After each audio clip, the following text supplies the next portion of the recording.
Olá, amiguinhos! Sou eu de novo, a sua contadora de histórias, Juju. E hoje eu estou aqui para continuar a nossa história. Once upon a time, era uma vez, uma história jamais contada. No capítulo anterior, a sombra de Peter Pan, que não é a minha, disse para ele que a magia estava acabando, porque ninguém mais acreditava nos contos de fadas, porque a tecnologia tomou conta das crianças e ele teria que buscar essa magia e levar essa magia para a Terra do Nunca, porque só assim ele iria continuar a ser jovem para sempre. Mas quem? Quem teria essa inocência? Harry! Vocês lembram que o Harry, filho da Salvadora e filho da Regina e neto de quem? De Rumpelstiltskin, ele ainda acreditava na magia, porque a magia estava onde? Em Storybrooks. Então, o gancho estava cada vez mais apaixonado pela Emma e marcando encontros e nem se ligou na vinda de Peter Pan. Ele nem achou que Peter Pan jamais fosse encontrar esse lugar encantado. Para ele estava tudo bem e ele baixou a guarda e foi esse o problema. Quando o Capitão Gancho deixou de ficar procurando Peter Pan viu que era a hora dele agir. Então, Peter Pan mandou duas pessoas disfarçadas de pessoas que queriam comprar uma casa lá em Storybrooks. Aí, a Emma falou assim, Gancho, como é que essas pessoas vieram parar aqui? Que eu saiba, ninguém pode entrar ou sair da cidade porque tinha uma maldição. Aí o Gancho disse, Emma, mas quando a Regina beijou o Harry, a maldição foi quebrada. Então, qualquer pessoa pode sair de Storybrooks e entrar.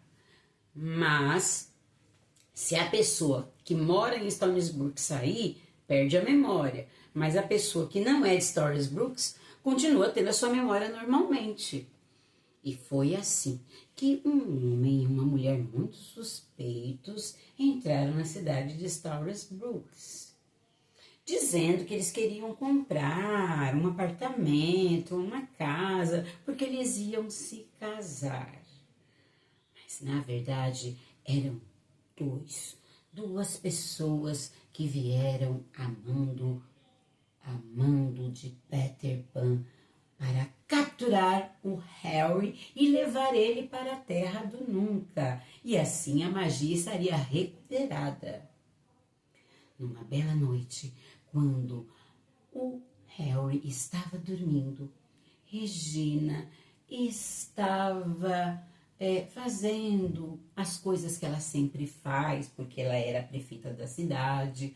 A Emma estava num encontro amoroso, tinha ido ao cinema com o Gancho, e o Gold estava cada vez mais envolvido com a Bella.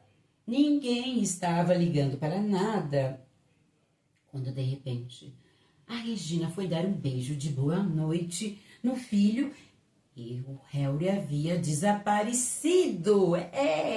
Mas o mais estranho é que quem pegou o Harry deixou uma pista. Sabe o quê? Deixou um ursinho. Um ursinho? Então, o Capitão Gancho viu o ursinho e disse, olha, na Terra do Nunca, uma vez uns garotos vieram com um ursinho. Parecia que ele se chamava Miguel.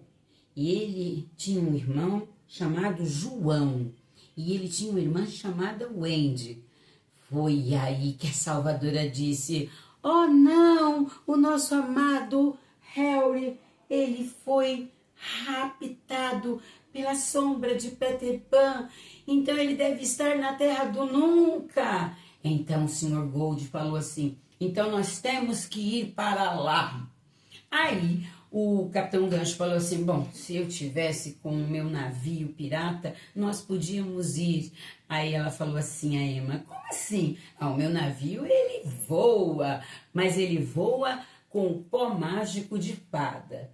Foi então que ele falou assim, mas acontece que onde que a gente vai encontrar pó de fada? Mas os anões de Branca de Neve falaram assim, não precisa ter nenhum problema, não precisa ter medo. Nós, os 7 anões, nós vamos trabalhar nas minas, mas nós vamos encontrar o pó de fada, nós vamos fazer vocês irem para a Terra do Nunca. E foi assim que os 7 anões da Branca de Neve entraram em ação. Foram para as minas e encontraram pó de fada. Jogaram o pó de fada no navio do Capitão Gancho e todo mundo foi resgatar o Harry. Foi o Capitão Gancho, foi a Emma, foi também o Rumpelstiltskin, foi a Regina, foi o Encantado e foi a Branca de Neve. Foi todo mundo, mas os anões ficaram em Storysbrooks. E agora, será que vai ser Operação Cobra número 3 para resgatar o Harry? Eu não sei!